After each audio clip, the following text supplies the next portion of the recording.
Mwiriwe cyangwa se mwaramutse bivanye n'aho muherereye inshuti za Gentil Official, tubaha ikaze kuri Gentil Official ngo mukomeze mubane natwe. Twagarutse kandi muri bya biganiro byiza mukunda. Abantu barebye kino kiganiro bwa mbere batarakora subscribe, mukore subscribe. Tunabahamagarira gukomeza gusharinga kugira ngo abantu baze bakomeze barebe ibiganiro byacu za buri munsi. Ikindi kandi no gusaba intererano yanyu, ntabwo ari amafaranga cyangwa se ikindi kintu icyo ari cyo cyose. Dushaka amakomantere yanyu adushigikira, adusaba ibyo twahinduramo cyangwa se ibyo twakoze neza mukabishigikira mubyerekana amakomantere. Uyu munsi rero twabazaniye CEO wa Gentil Official nyirizina. Yahibereye yaje kutubwira ibintu bitari bikeya tujya kumubaza, kandi ndabizi namwe mwese ko mufite ibibazo byinshi mwamubaza, ariko reka mubabarize kubera ko nagize amahirwe yo kumubona uno munsi. Reka tubanze tumusabe abanze yivuge, yibwire abakunzi biwe, abamurebye ba mbere cyangwa se abasanzwe bamuzi ariko batazi amazina ye yose. Banza yibwire, mwitwa bande? Murakoze cyane. Mwese muranzi ariko turi kwibwira abantu batuye hakurya no hakuno batatuzi. Byamazina ni Gentil, nkaba umuhungu w'umusama kamwishwa w'abasinzira. Turi kuri Gentil Official, icyo twabasaba gusa ni ugukanda subscribe, share and comment kugira ngo izo mbaraga zanyu iyo tuzibonye biradushimisha uko bukeye n'uko bwije. Murakoze cyane. Murakoze cyane kwibwira abakunzi ba Gentil Official. Tutaratangira ikiganiro nyirizina, ndashaka ko abakunzi ba Gentil Official bahezo vibe. Ndabizi ko uri umuntu w'urwenya cyane. Turashaka ko dutangira utubwiye basi nk'indirimbo nka zibiri ziri ku mutima kino cyumweru, uzitubwire mu majambo cyangwa se uziririmbe icyo ushobora kugira ngo abakunzi bawe bamenye Gentil mu shusho zose. Ari umuririmbyi, ari umukinnyi w'umupira cyangwa se ari umunyamakuru nk'uko asanzwe abikora. Murakoze cyane. Indirimbo z'Imana ni nyinshi ziba zidufasha, ariko turavugamo nka zibiri. Hari indirimbo ya Peace Voice nkunda, wahirwa ishyanga. Ni indirimbo nziza kandi iramfasha cyane. Hari indirimbo yitwa Nikurejeshe, indirimbo y'igiswahili cyane, abanyakenya barayizi. Iyo ndirimbo kabisa ijya inkora ku mutima. Murakoze cyane. Murakoze cyane, indirimbo nziza. Ubwo abantu bakunda Gentil bagomba no kumushyigikira no gukunda ibyo akunda. Reka tuze kubasaba muri komantere, muze namwe kutubwira indirimbo zanyu mukunda kugira ngo dukomeze tubane twegerane. Iyi ni famiye, iyi ni umuryango. Tuba dukeneye nyine gukomeza kuganira cyangwa se kubana mu bintu byose, duhana nyine umunezero n'amavibe. Murakoze cyane. Ubundi Gentil Official, ngaho tubwire gatoya hejuru ya channel yawe. Ugize iminsi dusangiza ibintu byinshi biryoshye, nkuko tubwira gatoya ku nzozi wagize kugira ngo Gentil Official ihabe kugeza uyu munsi. Murakoze cyane kumbaza. Icyo ni ikibazo cyiza kandi buri muntu wese ufitiye amatsiko yo kucumva. Igitekerezo cya mbere nagize ni ukumva ngo ndashoboye. Kumva ndashoboye, icyo gitekerezo cya mbere cyo kumva ko naje nakora channel, kandi channel izazinyuraho ibintu bifatika, ibintu bifite kalite. Mu by'ukuri hari abantu benshi bafungura channel, singiye gucira urubanza, ariko ugasanga harimo kuvuga kunengana. Yakumva ko uriya muntu adakora ibintu byiza, akavuga runaka ngo agakora ibintu byiza, akavuga uriya. Ibyo bintu nimubimbonaho, uwakoze subscribe azogenda yikureho. Icyo tuzaba dukora ni ibiganiro, umuco nyamurenge n'ibindi byose tuzagenda tubona bikwiriye kuba twabitanga bikabashimisha. Murakoze cyane. Murakoze ku bisobanuro byiza utanze Gentil. Abantu batekereza se ibyo biganiro ni Gentil ugomba kubitanga cyangwa se azatuzanira n'abandi bantu? Uzatubera amaguru, uzadushikira ahantu tutarashika, cyangwa se utubere ijwi ahantu tutashobora kugeza ijwi ryacu? Ubwo ni Gentil dutegereza cyangwa se uzagenda utuzanira abandi bantu bagiye batandukana. Mu by'ukuri igiti cyose kigira amashami. Mu by'ukuri ntabwo ushobora kubaho wenyine udafite abantu. Abantu nibo mbaraga, abantu nibo gusapotinga mu buryo bwose. Mu by'ukuri ntabwo nzakora ndi jenyine, nzakora na bagenzi banje, abantu bose nzabona banyemerera kuzana muri studio akamfasha gutanga ibiganiro, gutanga iyi channel ya Gentil Official ni Gentil Official, yes, ni channel cyo kimwe n'izindi, ariko abantu tumenyera amacano y'abahanzi, abaririmbyi, abavugabutumwa cyangwa se abandi bafite impano zigiye zitandukana. Ubwo Gentil Official ni murakoze cyane ku bisobanuro bagiye utanga n'amakuru twagiye tuganira meza. Tugana ku musozo, reka mubaza akandi kabazo gatoya kuri icyo nyine twari tuvuze ibintu by'urukundo byo gushakana, dore ko uri umusore kandi wavuze ko kuri channel ni ugutanga inama zigiye zitandukana mu gihe wahibereye wenyine cyangwa se mu gihe wazanye abashyitsi bagasura ino channel yawe. Ariko mu gihe turi kuvugana nawe, reka mubaze aka kabazo hagati y'abantu babiri, ndakubwira abantu babiri, umuntu ushobora kuva hanze, yaba umuhungu cyangwa se umukobwa, akava hanze akaza agashaka umukobwa cyangwa se umuhungu hano muri Afurika tuvuge, sibyo? Agaca hejuru y'inyanja, agaca hejuru y'imigabane igiye itandukana, agaca mu bihugu bigiye bitandukana bifite amapolisi agiye atandukana, sibyo? Akaza azanywe n'ikintu kimwe cyo kuvuga ngo agiye gushaka umuhungu cyangwa se umukobwa wino muri Afurika, cyangwa se abavuye muri Afurika bakaza gushaka abari hanze. Siko bimeze? N'umuntu ushobora gukundana n'umuntu uri hano, baziranye, babana umunsi ku wundi, basengana cyangwa se bigana cyangwa se babana mu buzima bwa buri munsi. Hagati y'abo bantu bombi ni hehe, ni uruhe rukundo w'agaciro kurusha urundi? Murakoze, ndabivuga uko mbyumva. Birashoboka ko ushobora gukunda umuntu uri muri Amerika ukamukunda uriya cyangwa se uri hano, wowe ugakunda uriya muri Amerika. Birashoboka ko ari true love, urukundo nyakuri ushobora kumukundamo kandi mukubakana, cyangwa se ugashakana n'umuntu wa hano ukuzi neza, uzi life yawe, uzi kugera kuri Z. Ariko mu by'ukuri urukundo nyine usanga ari urukundo nyakuri, akenshi ni ugushakana ku bantu begeranye. Usanga akenshi izi ngo dusigaye tubona akenshi zisenyuka, usanga akenshi ziba ziri ahantu mu bihugu bitandukanye. Ugasanga umuntu amaze imyaka 4 hano, umugore we wenda ari muri Amerika cyangwa se no mu bindi bihugu byo hanze, ugasanga batandukanye bataranahura, barahuye rimwe igihe cyo guca ubukwe,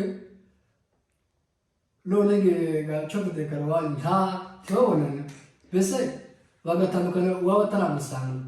Akenshi izo risike zirahari, dufite ingero nyinshi zagiye biba ku buryo, ariko akenshi urukundo nkunda kuri jewe uko mbibona, usanga urukundo nyine rw'abantu begeranye muri compact ari urukundo rwiza rushobora gutuma abantu bubaka, kandi nabo babyaye bakabitaho mu buryo bworoshye. ariko mzumva. Bivuze ko wowe umuntu wafashe indege, watanze amafaranga atabarika, wafashe risike yo kugendera hejuru y'amazi, n'ubuzima bigendera mu kirere, azanywe n'umuntu kubera urukundo, urwo rukundo ubuheza agaciro gakeya. Siko mwavuze, navuze uburyo ushobora gukunda umuntu like muri muhango hatandukanye, kandi urukundo ruhari, usibye ko ari ibintu satani yivanga abantu bagatandukana, ariko mu by'ukuri naha agaciro umuntu wigomwe, ntacu yabuze iwabo, nta muhungu yabuze iwabo cyangwa se umukobwa wabo uzi umuhungu aho ngaho akaza ku bwawe, ni ikintu gikomeye, kandi umuntu agomba kubaha kandi akagana agaciro. Ariko ukomparinze ku bantu bari kumwe, usanga buzuzanya cyane kuruta abantu bari ahantu hatandukanye. Ngiye kukubwira mu buryo bubiri butandukanye. Murabyara, mwamara kubyara ugasanga umugore urimo kwita ku bana cyangwa se niwe urimo kumenya buri kimwe cyose, kandi ababyeyi babiri nibo bagomba kwita ku muntu, kumwitaho mu buryo busanzwe. Ariko mu by'ukuri ariko abantu bari kumwe nyine bafashanya kurera mu bitekerezo byegeranye, bagakora mbese begeranye. Numva ari bwo buryo bwiza cyane, kuko n'ubundi abashakanye umuntu uri muri Amerika uri hano, n'ubundi azamusanga, bazabana, bazakomezanya urwo rukundo. Turangiza icyo kibazo gitumye ngira akandi kabazo nibaza, dusiguriraho gatoya. Ni iyihe nama waha umuntu?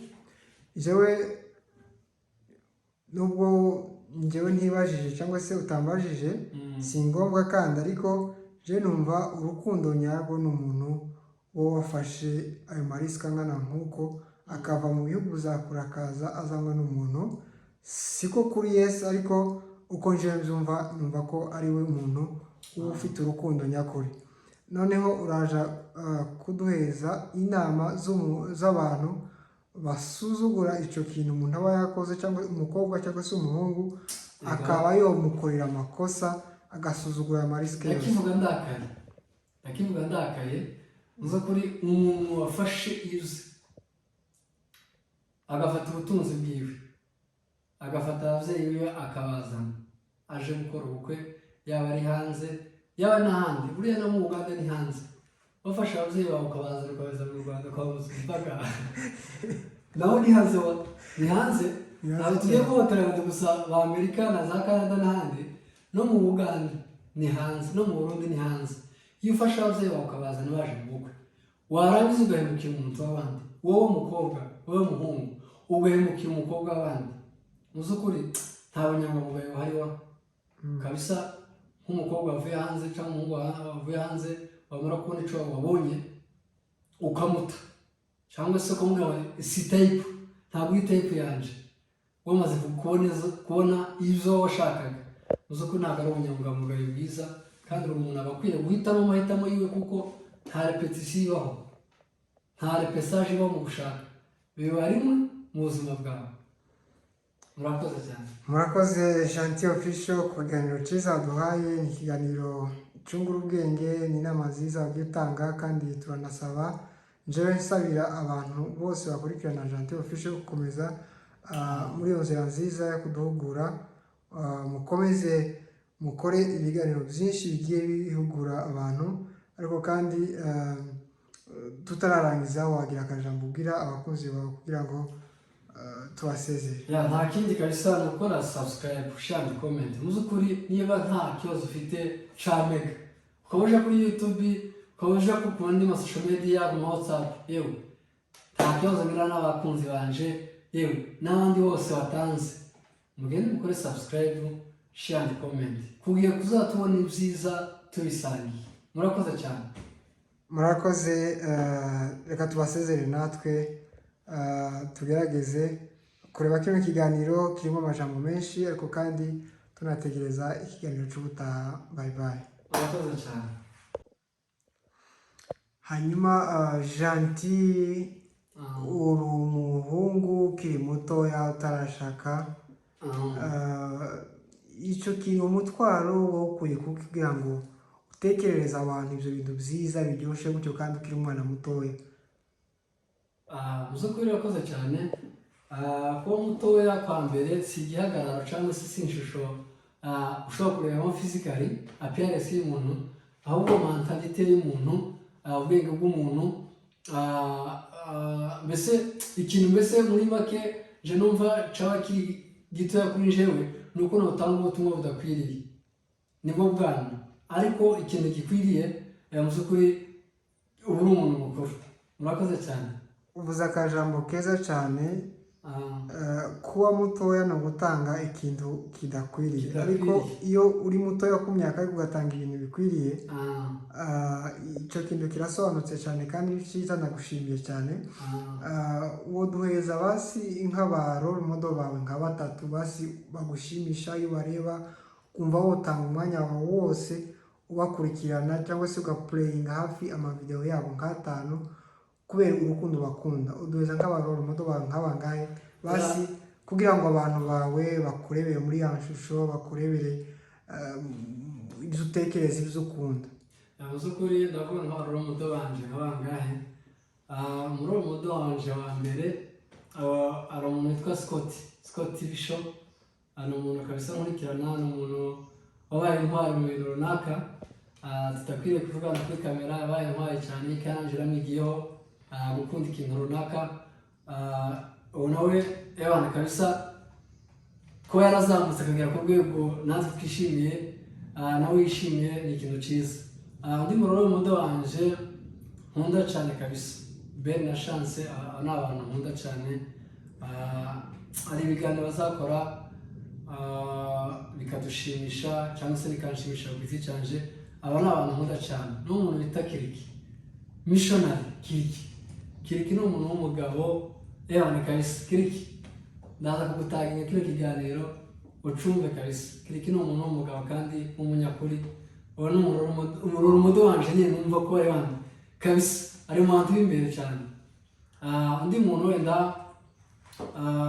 uri mu rumodo wanje kabisa nkunda cyane, ari uburyo bijyanye n'indirimbo cyangwa se n'ibiganiro agenda atanga. Ndavuga abandi bantu babiri. Ndavuga umuntu bita Rigani na Israel Mbonyi. Aba ni abarumodo banje kandi ni abantu bakunda igihugu, abantu bitangira kabisa kandi mu buryo bwiza, bakora ibintu byiza cyane dushimisha. Undi muntu umwe wenyine, ni benshi ariko bose ndabavuga, uwo bita Papa Legend. Papa Legend uriya ni umuntu w'umugabo man, ni umuntu w'umugabo yagiye ahuza abanyamurenge mu buryo butandukanye kandi byari gushoboka ko yitandukanye n'abanyamurenge, ariko kubera ko azi agaciro k'umunyamurenge, azi agaciro like k'ubumuntu, yavuze ukuri ntabwo yigeze yitandukanye n'abanyamurenge, ahubwo yarabegeranije akora igikorwa cyiza cya Misi Murenge kabisa. Kiriya gikorwa ni ikintu cyiza kandi kirimo n'amafaranga, kirimo n'amafaranga n'ibihembo. Kuvuga umuntu warekuye amafaranga ye ku muntu batavukana, ariko kugira ngo gusahuze umutima w'abanyamurenge ni ikintu cyiza cyane. Murakoze cyane. Murakoze cyane Gentil, wagaragaje gutanga ibisobanuro byiza cyane kandi twishimiye cyane kubera ko uwaje utubwira ibintu byose bijyanye na channel ya Gentil Official. Ni ibintu byiza, ufite imigambi myiza. Nta muntu utogukurikira, nta muntu utokora subscribe yumvise ibyo bintu, kandi twizere ko uko ubivuze niko bizakomeza. Ariko kandi ntugenda utanejeje abafana bawe, inshuti zawe bagukurikirana. Ndashaka ko dukora challenge gatoya n'ubundi kugira ngo abantu bazareba ikiganiro, niba ari mu gitondo bazabyuke baseka, niba ari mu mugoroba bazajyame baseka. Ariko kandi ntabwo ari challenge komutera, ni akantu nyine nza kukubaza hanyuma ukatubwire wirekuye ubohotse kugira ngo abantu nyine banezerwe basi. Siko bimeze. Gentil, wotubwira nk'akantu k'agakosa kamwe wigeze gukora ukiri mutoya, haba ku ishuri haba mu rugo, ako gakosa nyine ukibuka, iyo ukibutse uvuga ati vraiment Gentil vraiment ikosa nakoze. Mu by'ukuri ndavuga nk'ibintu nka bibiri nakoze bibi. Navuga ko ari bibi cyangwa se si bibi ku by'ubwana. Ikintu cya mbere, turi ku ishuri, hari ukuntu mwajaga kurya, mugenzi wawe yasigaye, yaba umukobwa yaba umuhungu, yasigaye nk'ahantu turyama cyangwa se kuri dorotwari ku bantu bazi igifaransa, like ukaza ukamukosora. Twabitaga gukosora, ukarya ibiryo byawe ukarya n'ibya mugenzi wawe. Numvaga icyo kintu ari ikosa kubera ko twabaga turi mu buzima busa nkaho bugoye, aho buri muntu wese yifuza kurya agahaga, ahubwo wowe ukarya ibyawe ukarya n'iby'abandi. Ako gakosa kabisa numva ari akantu k'agacarenje kabayemo kandi katari keza. Umuntu wakorewe iryo kosa na Gentil aze yandike muri komandere mubabarire, hanyuma akomeze nyine amwibutse n'utundi tuntu iyo barakoze, ashobora kuba avuga amakosa make hari ayandi makosa menshi muzi, cyane akandi kabisa. gakosa ka kabiri. Kandi gakosa ashobora kuba narakoze ko mu bwana, navuga ko wenda nibuka ko mu bwana nigeze gushuka umuntu, namubwira ati ngo mbeshere umuntu runaka ngo umuntu yapfuye, ndamuhisha gusa kubera ko yari angiriye nabi. Hari ukuntu abantu kera muri Congo bakaza ari umuntu waguse umusegasega, niba uzi ikintu cyitwa umusegasega, yarankubise bukiye ubwa ndamuhisha ngo umuvandimwe we yapfuye, ava aho yarimo aragirira inka arataha, ageze yasanga ni ibintu zo kurisha. Uzi ukuri ako ni akayerere nakoze kahise, ariko ahantu ari ndabizi ko nawe nkurikiranye izo zararangiye. Janti, umuntu agusubije basi muri iyo myaka, tuvuge umuntu agusubije mu myaka 5, 3, 6 basi ukiri mutoya, basi ni ikihe kintu wohindura cyangwa se ni ikihe kintu utokongera gukora? Ikintu twakongera gukora, ikintu cya mbere, iyo uri umwana ibintu byose biba ari umwana. Ikintu twakongera gukora ni ukurya igitaka. Kurya igitaka nicyo kintu dukoraho cyane kabisa. Hariho kwanga kuvoma. Kuvoma byereke waba uvuye ku ishuri n'agakapu washonje ugeze ari amazi yo kwarika. Amazi yo kwarika kandi umuntu avuye ku ishuri kandi umuzaniye ibintu zo kuvoma. Ikintu cyo kuvoma ni kibi cyane, bakazaduhoteraho. Janti, uri umusore kandi umusore wagiye ukurira ahantu hagiye hatandukana, horoshe gushukwa cyangwa se wagiye uhura n'abantu mungana ariko kandi bafite imiti itandukanye. Janti, wowe warigeze gushukwa basi ukaba nk'inzoga cyangwa se ibiyobyabwenge ukaja muri ibyo bintu byibuze basi mu gihe gitoya? Ni mu by'ukuri kuva nabaho sindasoma ku nzoga. No ku ishuri nagendanye n'abazimwa, ngendana n'abazazimwa bagaturuka saa sita z'ijoro, ariko hari ukuntu ujana n'umuntu, hari ukuntu ubana n'umuntu w'inshuti yawe ariko ukabasha kumujera, ntakurusha imbaraga ngo ujane mu byiwe, ahubwo wowe ukamurusha imbaraga yo umugarura mu byiza. Njyewe ubuzima bwanjye nabayeho ntaramanywa inzoga. N'ubu ngubu ikintu cy'inzoga sinogikinisha, kuko inzoga ntabwo ari nziza, n'uwayimuye ntabwo ari mwiza, igukoresha ikintu gitandukanye n'icyo utekereza. Murakoze cyane. Umuvuza ako kantu, ejo bundi hari umuhungu baza ko twari kumwe, hari umuhungu wari wazinyoye anansetsa cyane, arimo atekera ibintu kubera ko yari afite agapuresyo nyine k'inzoga, atekera ibintu byinshi, noneho atora igikombe kirimo amazi, afata amazi amena mu mufuko ngo nayo agiye kuyatekera. Uramunyibukije abunga n'amazi. Ashaka kumena amazi ntabwo yatekera mu bintu. Inzoga ni ikintu kibi. Hari umuntu twarimo turi ku ishuri, icyo gihe twarebaga igikombe cy'isi cyabereye 2018 ngira ngo. Icyo gihe Ubufaransa bwatwaye igikombe cy'isi, umuntu yari yanyweye ava hanze yanyweye arasinda, ngo araza twarimo tureba kuri televiziyo gutya aricara, mu gikombe cyabereye i Kampala, igikombe cy'isi cyabereye i Kampala. Unyumvire nawe igikombe cyaba kibereye muri Katari, za Katari yewe. Ubwo rundi muhungu urimo ari muri Sudani, ejo bundi ngo wasinze ari umusirikare mukuru ngo yabafungura imfungwa zose. Ariko muri Kongo zazabaye ntazagize umurindagereza wo kuba umusinzi akarekura imfungwa ko zogenda neza. Inzoga hamwe ni ukuvuga ko inzoga hamwe ni nziza cyane. Hamwe inzoga ni nziza ariko hamwe ni mbi, ariko ibi ni byo bibi cyane. Ibi ni byo byinshi. Nabyo byinshi cyane kabisa. Urakoze cyane Janti Official. Noneho uri umusore ugeze mu kigero cyiza cyo gushaka kandi muri community baheza agaciro cyane cyo gushaka. Urabitekerezaho iki? Mbese pressure y'imiryango cyangwa se muri community yawe ikugereje gushaka ni ikintu cyiza, kandi ni ikintu umuryango wishimira uko bukeye n'uko bwije. Iyo ubonye uwo mukobwa urashatswe, ababyeyi baba barishimye kubera ko ugiye kubaka umuryango, ugiye kugira inshingano zawe ku giti cyawe. Ariko nawe umusore, iyo ugiye ugashaka umugore, mu by'ukuri famiye yawe irishima, kandi yamara kwishima igategereza imbuto zizagukomokaho. Akenshi ntabwo yishimira cyane gushaka umugore, yishimira cyane imbuto zizagukomokaho. Mu by'ukuri turabitekereza, ahubwo nuko byatunaniye. Hari impamvu nyinshi mu isi n'ubuzima tudashaka kubamo, gusa tugatinya. Ariko ikintu cyose kirashoboka.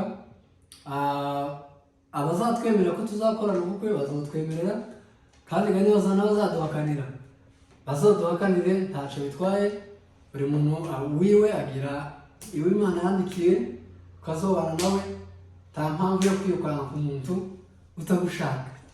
Ubwo se Gentil, ko bavuga ngo abahungu b'i Kigali hano iwanyu ngo nta rukundo ruhaba, ngo abantu bagendera ku nyungu, ubwo wowe uremera ko urukundo nyine rudahaba cyangwa urukundo ruhaba? Mu by'ukuri sosiyete uko tuyibona n'ibyo tuyiboneramo, icyo kintu uvuze ni ukuri. Akenshi twakaba dushakana tutanaziranye, bakakubomborera batazi ngo iriya ngo muri abakire, batazira ngo bafite inka, ariko ugasanga ababyeyi batuzaye babanye neza kandi babanye mu bukene, kugeza aho bakize bakubaka amazu yabo, bakagura n'amazu yabo. Ariko mu by'ukuri gushaka kuhari kwiza ni ugukunda umuntu utamukundiye inyungu.